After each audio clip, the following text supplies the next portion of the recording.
The mural is actually half of a city block in length, so it's quite noticeable when you're downtown. We thought it would be fun to invite the public to meet the artists and the scientists behind this addition to our city landscape, but also to partner with WonderLab that does such a fabulous job providing educational resources to our community about science for young ages, and the mural is very well aligned with their mission. It means a lot to me and also my group who's involved in the center.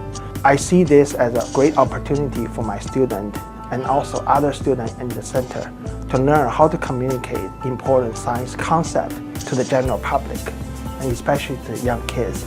This was an exciting opportunity for me, just the scale of it. It was bigger than anything I had done before. Whether it's learning or just some sort of aesthetic experience for kids. I have a little kid and I'm a mom, and so that was definitely the lens that I used to kind of even conceptualize the project was, what would my kid like?